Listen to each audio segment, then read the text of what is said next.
Hey everyone, so I'm back with another live, and this live I'm going to be talking about me and my mom's relationship, and because I've said bits and pieces about her and how she felt, but I want to give like a timeline of our relationship all the way until now.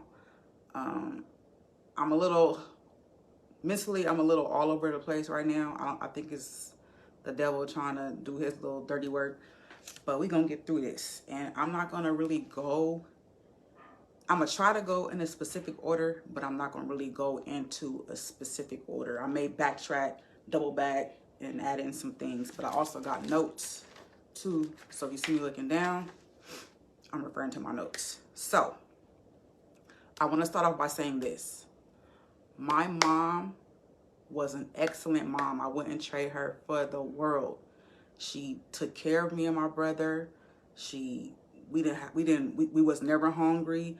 We always had clothes. We always had a roof over our head. She was just there. She was there for us, you know. She was a great mom, even in her faults.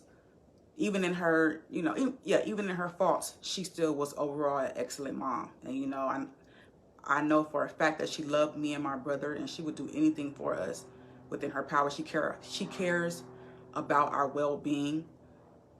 She also really cares about our relationship with Yah. She always taught us the Bible. She instilled the word in us at a very young age. I remember she used to always tell us, "Greater is He that is in you. No, greater is He that is in you than he that's in the world."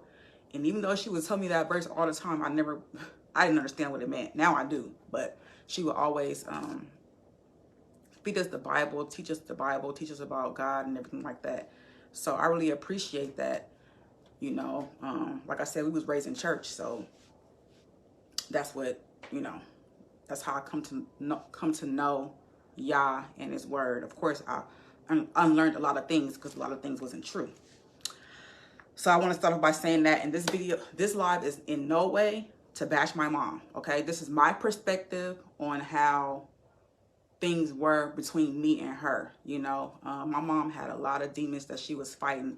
She was the black sheep of the family, and I seen her hurt by her family, when I was growing up. And that really, did something to me too, just to see her, that she really loved her family and the way that they used to treat her at the time. And so she was battling that. And not only that, my mom, she was also molested and raped like I was. So, she had a lot of those demons that she was battling. My mom was a totally different person when I was a kid. When me and my brother was a kid, she was a totally different person. But we're gonna get into that. So I'm gonna start off with saying, okay, so when we moved to California, um, something happened. A teacher said something in my class that made me feel some type of way. I believe I was in second grade. Yeah, I was in second grade. He said something that made me feel some type of way that I didn't like. And so I remember I told my mom, we was living with my great grandmother at this time. So I told my mom, and I told her what he said. I can't recall what he said, but I told her what he said. And then she proceeds to start asking me, like, have a guy ever touched you and stuff like that. So that's how she found out that I got molested in Texas. So she was devastated. And my great grandmother had blamed my mom for what happened to me. So she was dealing with those emotions and stuff like that. And she was just really, really devastated. And as a result of that, she took me to counseling. And that's what I referred to when I was going to counseling when I was little. I didn't understand really what it was, but I would go there every week, and I really just was there just to be. I enjoyed the coloring and drawing pictures and what little kids do, playing with the little toys and stuff like that. So I just know that I used to like going, and I saw it as fun, but my mom seen it as like, okay, well, she needs to I want my daughter to get help for this. I need to get counseling, because I remember my mom talking to the therapist, because she felt really, really bad. My mom always wanted to protect me and my brother. That was something that she did, and she shielded us from a lot of stuff where a lot of kids are exposed to at an early age. We weren't exposed to that. You know, my mom didn't have men coming in and out of the house, none of that. You know, she makes sure our home was our home. Like, she looked at it like this is my kids' home before anything. So she, you know, she made it was like a safe haven for us. And my mom being a single mom, because like I said, my dad left, walked out on the marriage. He was married to my mom, walked out on the marriage, left me and my brother. My mom had to do everything by herself, and she was working 2 jobs and, you know, trying to take care of me and my brother. And she was, you know, we was barely, we was getting by, but barely. You know what I mean? She had to work 2 jobs, and she couldn't always be at home to be, you know, be present when we was younger, because she was, you know, she had to take care of us or whatever. So that's why I do want to say my mom was a great mom. I wouldn't trade her for anything in the world. Even though me and her bumped heads and we went through what we went through, I still wouldn't trade her, because I know at the end of the day, my mom loves me and my brother, and she would do anything for us, and she always wants the best for us, you know. So yeah, so after I started going to therapy, you know, I stopped going, and it wasn't because of my mom. It was because of the therapist had moved away or something like that, something to that nature, to where I stopped going. So I stopped going to that. Now, mind you, at this time, I wasn't giving my mom no problems. Like I said, I was like real close to Yah at this time. I was reading my Bible. I was even shouting in church, you know. So I really was a good kid. Like, excuse me, I was a good kid. Like, I didn't like getting into trouble. I didn't want to get in trouble. I hardly ever got into trouble, you know. My mom used to say that I was like the perfect little angel when I was younger. So fast forward, right?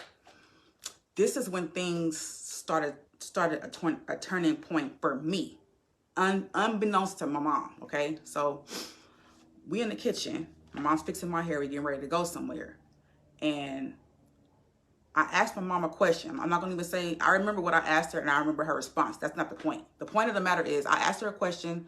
She responded in a way that hurt my feelings.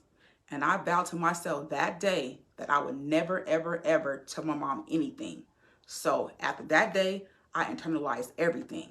Now at this point, like I said, I was a good girl, you know, and I believe my mom held me at a high standard. Her expectations of me was very high, you know. I think that my perspective, again, this is my perspective. I think that she thought that I was going to stay like that, you know, the little sweet kid, good girl kid for the rest of my life, you know. And so therefore, I believe, this is my perspective, I believe that her expectations of me was very high. So, because I was on the honor roll, I was an honor roll student, citizen of the month, all of that, you know. I really did what I was supposed to do, you know. So after that day, when she said what she said to me, I vowed to myself that I would never ever tell my mom anything again, and I didn't. And at third grade, third, fourth, now I didn't mention these other grades, my last lie, but third, fourth, fifth, sixth grade, I was bullied, teased, called ugly, you know.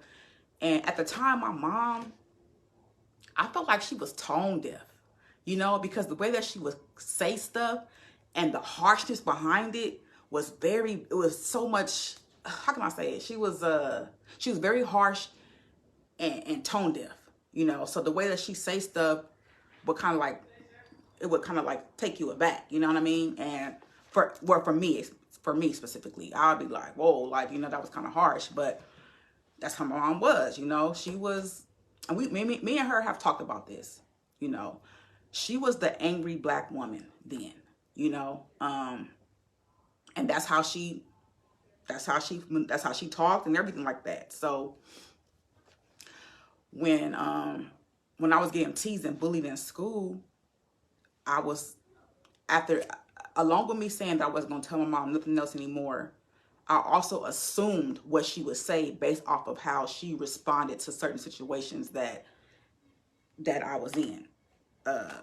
You know, I not that I was in particularly, but I just assumed her response to me getting bullied and teased, like, oh, suck it up. They ain't no, that they ain't better than you. I assumed that she would say that. So on top of me not wanting to tell her anyway, I felt that.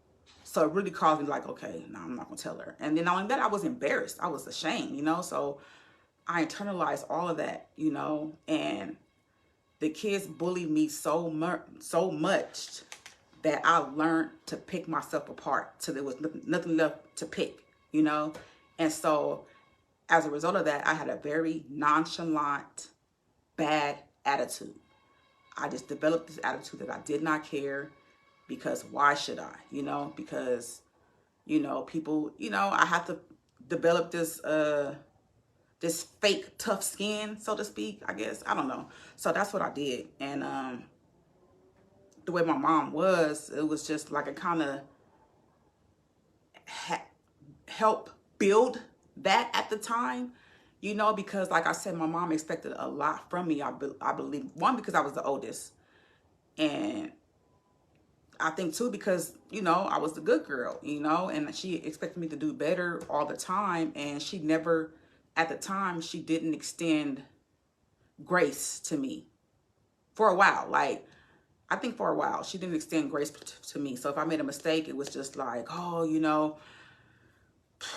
yeah, I would, I wouldn't, she would make me feel like, I don't want to say she made me feel like a failure, but it was known that I messed up. I'll just say that. It was very, very known that I messed up, and grace, I feel like grace wasn't extended to me for a very long time. And I felt like she treated me and my brother very much so differently, where I felt like she was much more harder on me than she was him, And at the time, as I'm experiencing all this stuff at school, which she doesn't know because I don't tell her, my mental and my emotions is fragile, So all this harshness that she's putting onto me and these expectations she's putting onto me, I can't deliver because I'm already, I'm already going through this at school. And then I also felt like my mom didn't accept me for me at the time. Like, as I'm getting older, I'm evolving, you know what I'm saying? Even though I was going through those little issues, but still I'm getting older. My mind is changing and all that. And I felt like, in a sense, I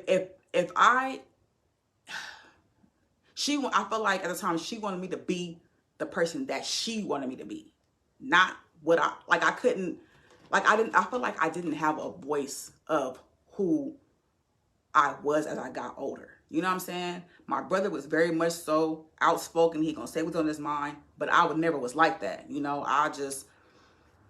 I was quiet. I didn't say too much. You know what I mean? So I felt in a sense that my mom sometimes would bully me. I felt bullied in some instances. Like I remember one day, I used to be the biggest Tupac fan. Oh my gosh, the biggest Tupac fan.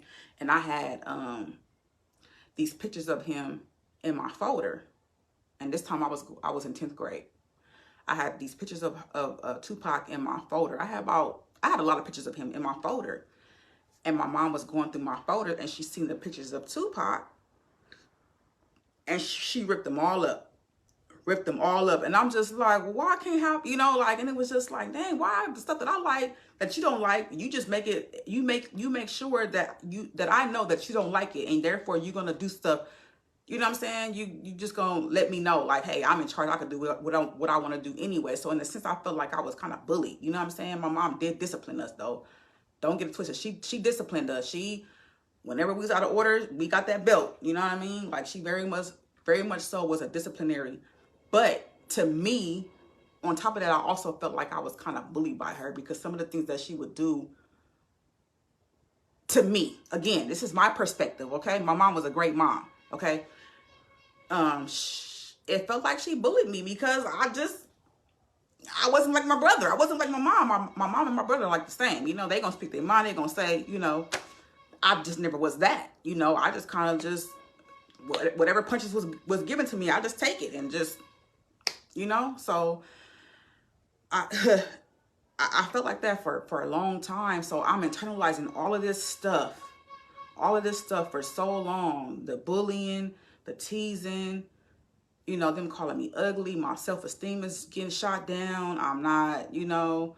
So all this stuff I'm internalizing, and it's just, it's building up. It's building up, you know, and Satan is using all of that to make me to, you know what I'm saying, like start running away and start stripping and doing all this. Instead of telling my mom, like, hey, mom, I think, well, you know what? I didn't even know. Like I said, again, I didn't know it was trauma because I'm thinking sexually. Because I was molested, I was thinking sexually. I didn't understand what that stuff mean, and I didn't feel comfortable with telling my mom, so I just didn't. I just internalized every single thing that that I went through, you know, and I never told my mom anything. And so I internalized everything. She just did not know. She didn't know a lot of stuff, you know, until now. Like we talk now about a lot of stuff, and it's just like, whoa. She like the last live I just did, she seen the video and she was just like, man, I did not know you was going through all of that, you know. And she felt bad, you know. And again, my mom didn't know because I didn't tell her. So she just wouldn't, I just feel like she wouldn't let me be me, you know. And so all that stuff started building up. So that's when I started running away. Like 16 years old, I started running away and stuff like that. And you know, being in the streets, and you know, I would be gone for months at a time, come home. My mom, you know, I remember one time I was in the bathroom and my mom was crying, boo-hoo crying. And my brother went in there and consoled my mom, and he was just like, Tony, why are you doing this to mama? Like, why are you doing this? And I just did not care because at this point, I'm already lost.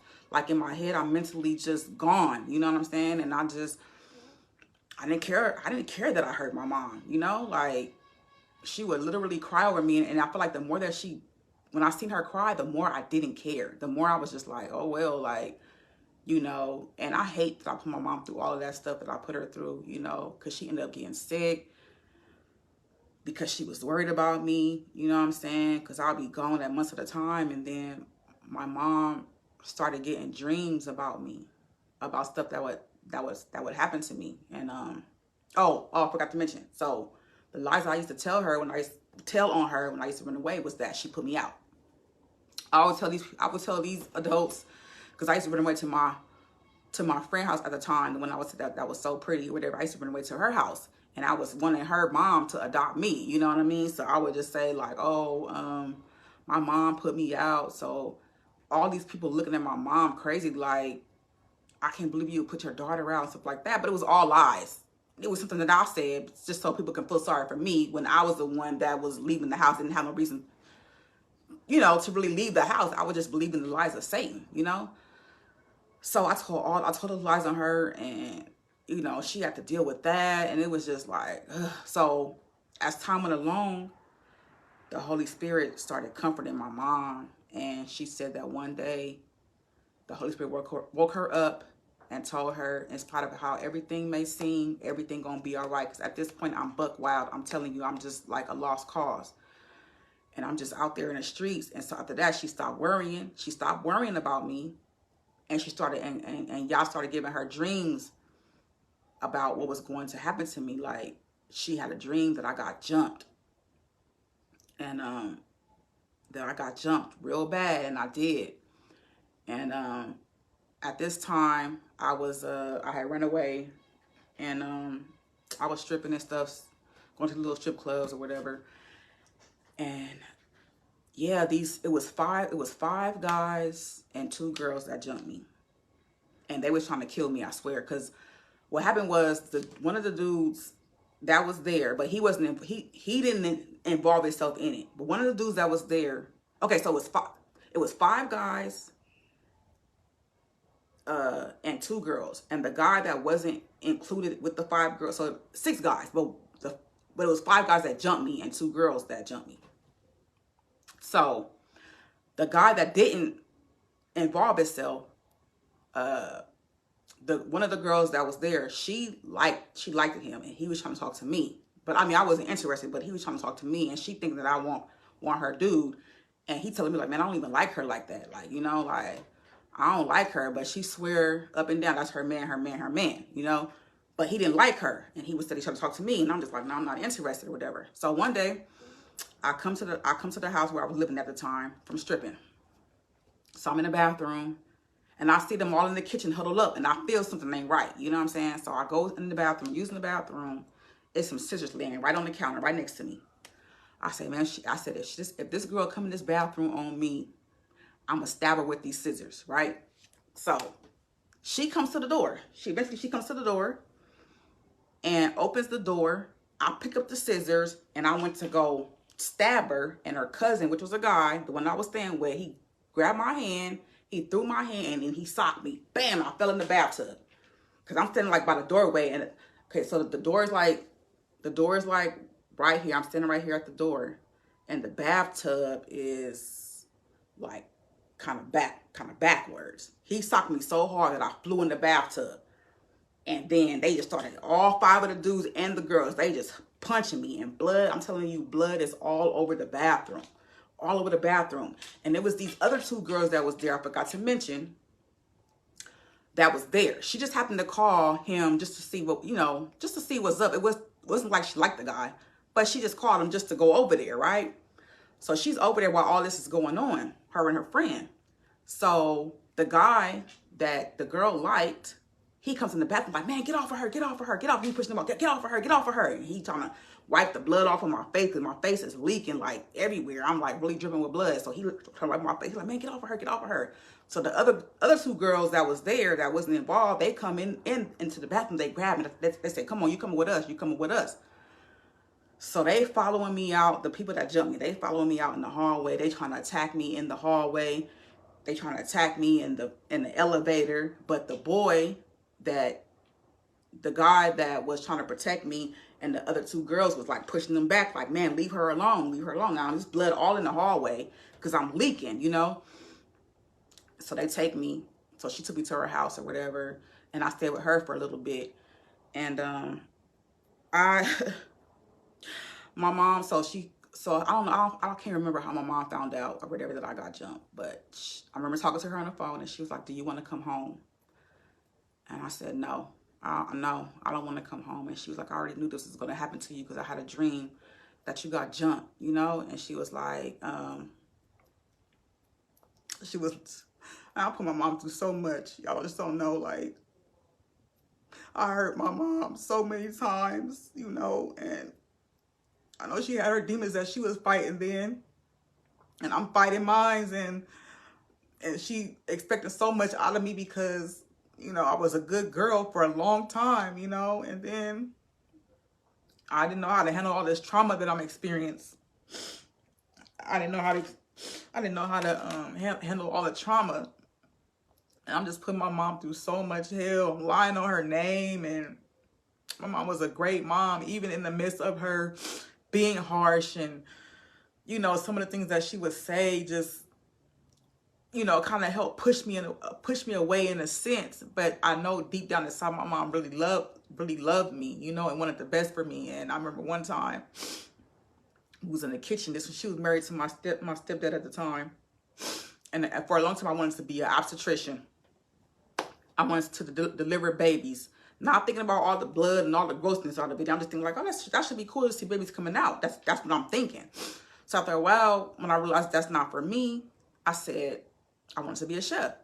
And my mom was like, oh, the chefs don't make money. If you be a chef, I'm not going to support you I'm not going to support you, And that's how her tone and how her harshness was, you know what I'm saying? So I just couldn't handle all of that. And I'm just like, man, why, why can't I be me? I felt like she accepted my brother for who he was, but she didn't accept me for who I was. You know what I'm saying? And I dealt with that for a very, very, very long time. And it caused me to hold a grudge against my mom. And I held a grudge against my mom for a very, very long time. That I wasn't even aware of. And now, mind you, I didn't forgive him. I didn't forgive him my dad, which was a deadbeat. I didn't forgive all the men that raped me, the men that molested me, and the guy that molested me. I forgive everybody. You know what I'm saying? But for a long time, I had this built up animosity towards my mom, And how y'all revealed it to me was one day she called me and she was going off on me, And I told her, I said, you know what? You know the reason why I don't tell you nothing is because you said, I told her what she said. I reminded her what she said and where we were standing and all that. And she was just like, kind of like blown away. And I'm just like, yeah, that's why I don't tell you nothing. Like, you know, so we kind of like going back and forth, but it kind of like, you know, she was taken aback by that, you know, and she was just like, you know, later on, she was like, Mom, she was like, Tony, I'm sorry. Like, you know, I probably was going through some things. And my young mind is not old enough to understand, like, well, okay, my mom probably having a bad day or something like that. You know, she don't mean no harm by that. You know, you could talk to your mom and stuff like that. I didn't look at it like that, you know. And so my mom ended up apologizing to me, and we started working on our relationship, you know. And even after a Christian, we still was even after I became a Christian in 2009, we still bumped heads, you know, because again, the expectations my mom had of me was too high. You know, I was a babe in Christ. I remember one time, I don't even know how, now I'm gonna say it anyway. It's embarrassing though. I remember one time she walked into, cause you know, I had my own place or whatever. I knew me and her couldn't, living with my mom was, no, I wasn't trying to do none of that. We needed our own space away from each other, you know? So I had my own place one time, and I'm messing with this dude I shouldn't have been messing with or whatever. And she called my phone. I didn't answer, so she just pops up at my house.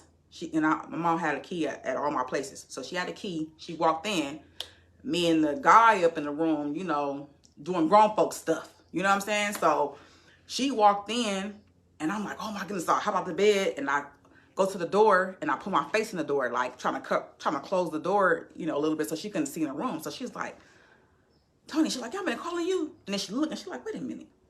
She was like, you got somebody in here? I said, Mom, can you please leave? And she's like, I can't believe you. You going to hell. You and him both going to hell. She started going off. So embarrassing. You know what I'm saying?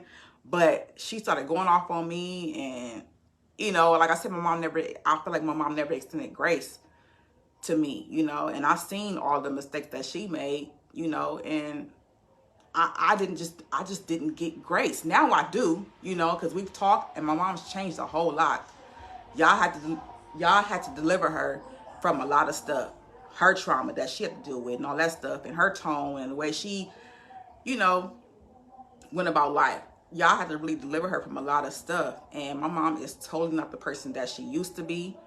I could talk to her about things, whereas before, like we'll talk about certain situations. I said, Mom, you know what, back in the day, I wouldn't have been able to say this to you because you would have went off like a crazy person. And she's like, yeah, I know, you know, like, and now we could laugh and talk about it. But in that time, it was just like, it was too much. And she didn't know none of the stuff that I was going through mentally, you know? And she was just, I felt like she was helping, she was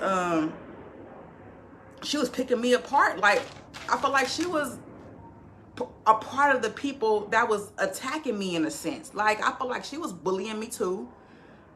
She was picking me apart in a way with how she would use her words when she's disappointed in me. She would use words that not only would she use words, but her tone was so harsh, and it just makes you feel like I felt worthless. You know what I'm saying? And now, like, me and my mom, we got a great relationship. You know, that picture that I had up of me, of my event that I'm having. Of the event that I'm having today, as far as the about me and her. She was very sick. You know, she was sick for 2 years, and she was basically knocking on death's door. And I thank God that God, you know, healed her. And she, you know, she still have a little bit, you know, she still have a little bit of stuff that she's struggling with, but overall she's better, you know. And y'all after I had counseling for the thing that happened in my job, I don't know if I should say it because I still work for the job, so that's why I haven't said it yet. But God started showing me, you know, me and my mom's relationship and stuff like that, and how, you know, honestly, it was both of us. I feel like it was both of us. You know, I was for every action, there's a reaction. So when she do stuff, when she say something to me or do something I don't like, I react in a negative way. You know what I mean? And I'm already have all this stuff built up that she knows nothing about, that I'm dealing with. And I'm just like, okay, well, I started lashing out, and my mental just, my mental was terrible, you know? And I think about, you know, my mom did the best she could with the information she knew how, you know? And we as parents, like now that I'm a parent, you kind of understand like what your parents was going through, you know? Like, because, you know, it's no handbook for parenting. And not only that, we all human. So we all gonna make mistakes. And the thing about it is learning from your mistakes and growing from your mistakes. It's things that I've done to my son that he held on that I didn't even know, you know, and he held a grudge on it, but we had, you know, therapy for it, and everything's all good, you know. But I just want to encourage people.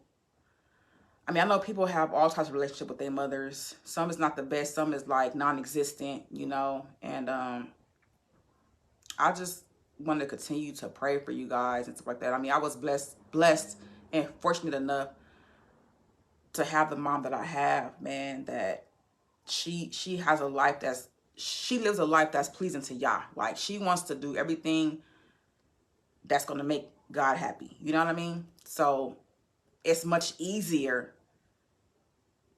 for our relationship to be better because I'm in the same place. So it's much easier for our relationship to be, you know, on one accord, you know. And now I'm able to be myself, you know, whereas well, for one, I didn't know myself because I was so busy adopting other people's personalities that I eventually lost myself. But now I'm really who I am, and I'm able to, like, we have conversations, like me and her have conversations, and, you know, she'll have her opinion and then I'll have my opinion.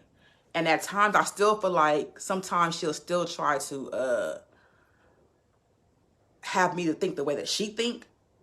But and I'm like, no, that's not the way I think. That's not the way I see it. I see it as X, Y, Z. I'm able to be more expressive now, because at first I wouldn't say nothing. I was the punching bag that people punched on, and I just sat there and took all the punches, you know. So I'm just glad that my mom is on a better path, you know, because I put her through so much. I put her through so much hell, man. Like, growing up, and she didn't even know nothing that I was going through. And I'm glad that she's, you know, that she's alive for her and me to talk about this kind of stuff, and, you know, kind of have a better relationship, which we do now, you know. But yeah, that's what I wanted to share, like, so you guys can know about my mom. You know, my mom was always, she was there, you know. It's just that I just kind of went to the left and was kind of doing my own thing, and was just didn't tell her anything, so she didn't know. So she knows a lot of things now because I've told her, you know. But yeah, so I just, because I know I've mentioned my mom in my other 2 lives and stuff like that. And so I want you guys to know that my mom is very much so involved, always have been involved. She loved me and my brother to death, would do anything for us, you know, and it's always there for us. So that's all this live was about, was my mother. And I love her to death, and all of what I said was my perspective, how I saw things. She may have viewed it a different way, and that's okay. But, you know what I'm saying, this is my perspective on stuff. But I do want you guys to know that next week I'm gonna do another live on Saturday, and I'm talking about the men I chose based off of trauma. And boy, do I got some stories for you for that one, you know. And my mom, you know what, my mom also, her discernment was sharp as a tack. She would tell me about some of these guys I used to talk to and stuff like that. And she would tell me what these guys was going to do to me, and I would not listen. And they do exactly what she said that they was going to do. And I felt like another thing I forgot to mention, since I lacked discernment, I had no discernment, zero discernment. I felt like my mom was able to kind of use that to her advantage, you know? So, yeah, so I felt like she, you know, kind of these are some strong words. I hate to use it, but this is how I felt. I felt like she kind of manipulated certain situations to her advantage because she wanted me to do what she wanted me to do, how she wanted me to do it. You know what I mean? So again, she wanted me to be the person that she wanted me to be, and not necessarily me being myself. She wasn't, again, because I didn't speak up for myself. So yeah, so that's the story of my mom, how I lied on her and did the things I did to her, and caused her so much pain. But again, I praise God that we like this. You know what I mean? I can tell my mom anything, and I tell her anything now, and it feels good that I'm not holding this grudge anymore, because I didn't even realize I was holding this grudge for a long time, But I love my mom to death, and Mom, I know you're gonna watch this video. Know that I love you, and this was my perspective on things in our relationship.